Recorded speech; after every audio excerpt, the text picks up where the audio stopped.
Anugerah di dalam Tuhan kita Yesus Kristus yang menjadikan kita mengambil waktu untuk duduk mendengar firman Tuhan pada hari ini, Selasa 13 Mei 2025. Para pendengar Renungan Oasis Fajar, mari kita berdoa. Bapa di sorga, kami sangat mencintai Tuhan yang menyebabkan kami mendengarkan firman Tuhan. Berikan kepada kami kemampuan untuk mengerti setiap ajaran-Mu bagi kami. Dalam nama Tuhan Yesus kami berdoa. Amin.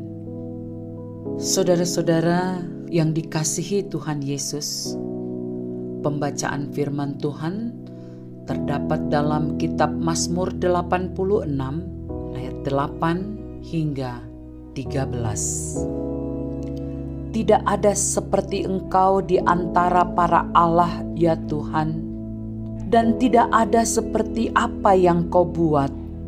Segala bangsa yang Kau jadikan akan datang sujud menyembah di hadapan-Mu, ya Tuhan, dan akan memuliakan nama-Mu.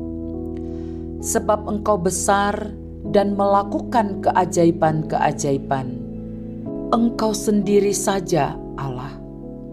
Tunjukkanlah kepadaku jalan-Mu, ya Tuhan, supaya aku hidup menurut kebenaran-Mu. Bulatkanlah hatiku untuk takut akan nama-Mu. Aku hendak bersyukur kepadamu, ya Tuhan Allahku, dengan segenap hatiku, dan memuliakan nama-Mu untuk selama-lamanya. Sebab kasih setia-Mu besar atas aku, dan Engkau telah melepaskan nyawaku dari dunia orang mati yang paling bawah.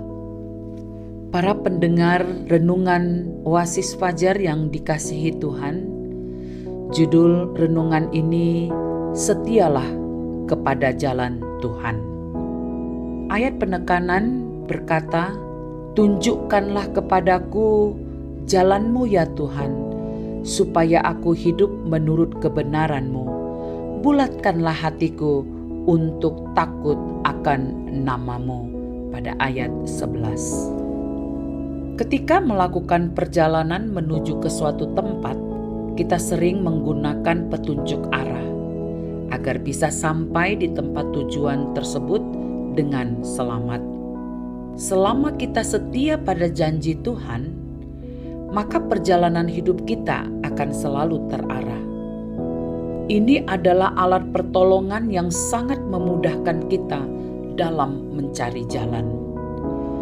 Memang pertolongan sangat dibutuhkan, apalagi di saat menghadapi situasi yang sulit. Namun, pertolongan tidak akan terjadi jika kita hanya diam dan menunggu tanpa melakukan tindakan apa-apa.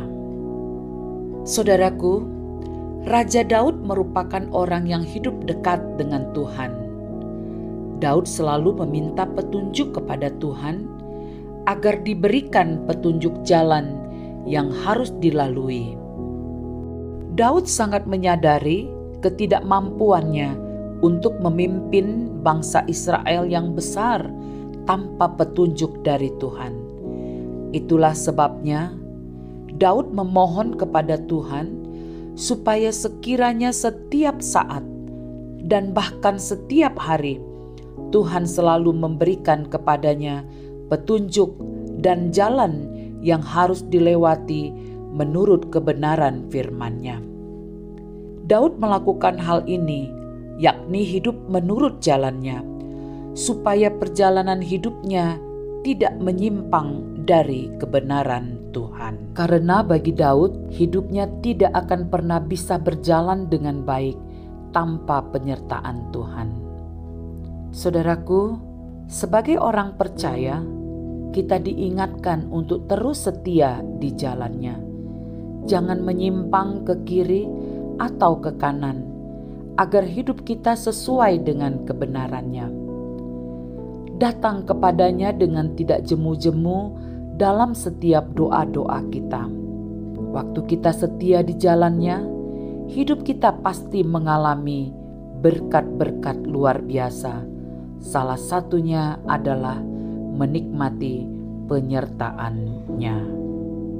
Sebuah penegasan, akuilah Dia dalam segala lakumu, maka Ia akan meluruskan jalanmu.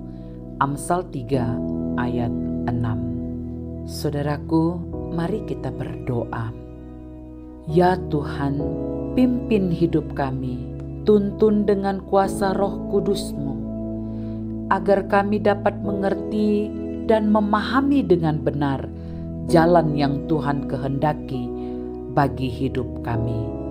Demi Yesus Kristus, kami berdoa. Amin. Para pendengar renungan Oasis Fajar yang dikasihi Tuhan, demikianlah renungan ini. Tuhan memberkati kita. Amin.